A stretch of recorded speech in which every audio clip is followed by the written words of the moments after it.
Hey everyone, and welcome back.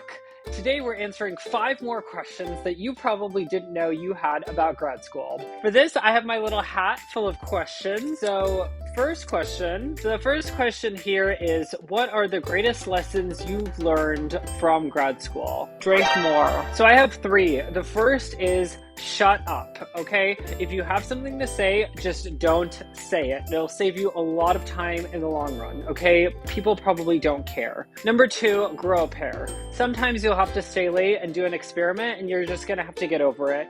Sometimes you're gonna have to do things that you really don't wanna do. As an adult, it sucks. We get over it because we've grown a pair. And 3, get over yourself, okay? You're not a special snowflake. You're not God's gift to man. Just go, do the science, and then go home. Relax, have a drink, get laid, do whatever you need to. All right, next question. This one has lint on it. All right, do grades matter in grad school? This is such an undergrad question, and the answer is yes and no. Yes, they do matter because your GPA is something that you can put on your resume, and it's also helpful if you're applying for a grant. But in science, it's also important to note that the publications that you have and the number of publications also matters, and that trumps any of the grades that you get. So let's say we have 2 PhDs. One has a 4.0, but has like one kind of crappy paper.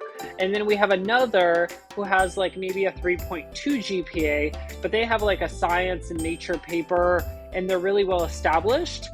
That person is going to get the job. So grades kind of do matter, but they really don't. All right, next question. I have to cut that out. How do you deal with fear? This is a great question. For me, it's great to shut up and go and sit and think about what's causing it.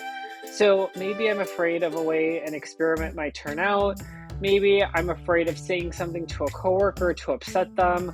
Maybe I'm afraid of shopping too much. I mean, whatever it is, it's good to take a step back to address that fear and then to get over it, to deal with it. Because you're always going to have another fear that's going to take its place like that. All right, question number 4. How do I make friends in grad school? This is a very common question that I hear people in their late 20s asking and even early 30s. And honestly, you don't really need 100 friends, okay? Think about the TV show Friends. How many friends were there? Like 6? I mean, you don't need a whole group of people like you did in undergrad. You don't need a whole collection of people who are like, oh my God, I know you. Oh my God, let's go party. Oh my God. It's over, okay? You're now at an age when having 2 or 3 really good friends matters. And it's important because they'll have your back. You're getting old. You're going to reach 30, shit's going to go down, and you're going to want them there. One great way to make friends is by going to bars. Say you go to a live bar, okay? You hear the music playing, you have a few drinks, you talk to the person next to you. You can definitely make friends that way. I've heard a lot of people making really good friends in grad school. So one other really great way to make friends is just meet people in the building that you're living in. I mean, that can be hard, but some places do hold events. You might want to try and reach out to your neighbor, see, hey, what's up? What's going on? Who the hell are you? And finally, the third way to make friends, as cliche as it sounds, is find an interest group that really clicks with you. So that might be embroidery, candle making, football, whatever it is, you will find it. And I'm sure you'll find someone there who you connect with.